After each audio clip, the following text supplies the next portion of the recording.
Today, I want to talk about handling clients' complaints.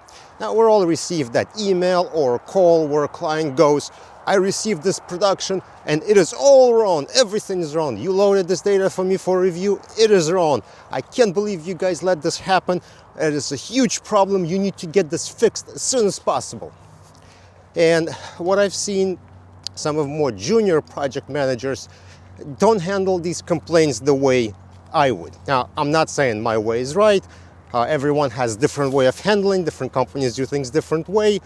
This is an opinion-based video, so don't get fired because you're listening to some guy on YouTube.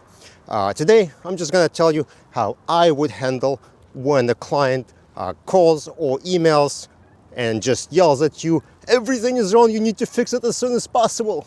So the first thing that happens when this complaint comes in is a project manager, whoever's receiving the call, says, oh my God, I am so sorry, I apologize for mistake, we're gonna get it fixed right away. And this is where I think the first problem starts. You don't know if there is a problem. In fact, half the time when the client complains, there may not be a problem at all. So what you should do first is get all the details about a problem. So the client would be, Bates numbers are all wrong, you need to fix it as soon as possible, and the project manager will be like, okay, got it. And then they go over to check and say, Bates numbers are all wrong, you need to fix it. And when they're looking at it, like, what exactly is wrong?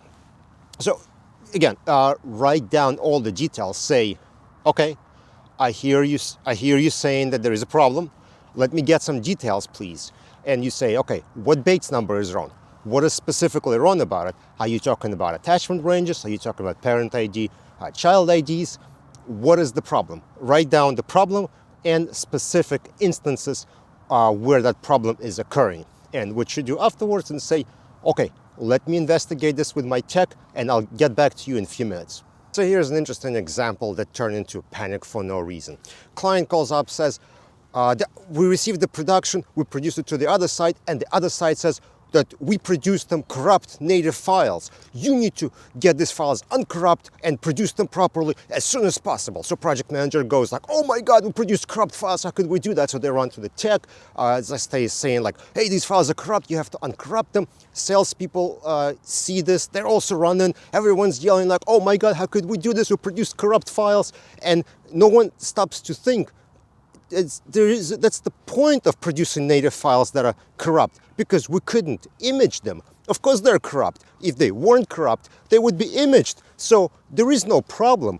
It took me like 10 minutes to explain that the client gave us corrupt files, which were produced in turn in the production as requested. We didn't corrupt files, we didn't damage them in any way. So we had this whole panic started because no one wrote down the details, stopped to think, and just started panic. So that's why you don't want to panic and start apologizing right away and admitting to any wrongdoing. Now, if you investigate it and you see that there is a mistake and you screwed something up and there's a problem with production, yeah, you say like, okay, yes, we made a mistake.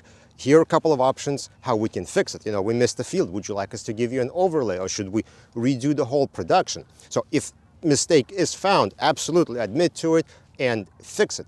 But if there is no problem, do not apologize, do not say I'm sorry, because that starts a conversation on sort of a different trend. So now client has it in their head that you screwed up, and so that's what they kept thinking, even if later on you'll be able to prove that no, it wasn't a mistake. And some clients will try to use that to try to get a discount on the job or try to get something for free. That is super common. They try to find like one little thing, point it out, and then they complain to salespeople saying, oh, this was all wrong, this causes so many problems, where it wasn't even a problem. So what do you do once you determine that it isn't your fault or there was nothing wrong? Well, what you say is, look, we've done an investigation and we see that job was done according to specifications. The corrupt files are supposed to be like that because they were corrupt how we received them. Now, there are other things we can do. And if you would like, we can go beyond the job request and we can do something else here. You know, maybe a client wants you to go through with some kind of third-party software that they identified and retry all the native files or something like that. But you want to be really clear that the job was done according to specifications. and anything we'll do further is going to be additional work, and it'll cost you more money, because that is the next thing that's going to happen. Is client wants something else done for free, right? They may try to get not to pay for the original job, but they may try to get something else for free, claiming like, oh, well, this has caused that, and now you're doing more work and you're trying to just fix it. And you, like I said, you got to be super clear that no, we're going to retry all the native files in the program that you supplied, and we're going to try them one at a time to see if we can open it, and that's going to cost you extra. And make sure that is very clear. So my overall point would be, if client complains, do not start panic, do not start apologizing, get all the details, investigate, and be clear with the client whether a mistake was made or an additional work needs to be performed that will cost your client more money. Let me know if you've been in the same situation. If you agree with me, disagree with me, don't forget to follow on LinkedIn, subscribe on YouTube, and I'll see you in the next video.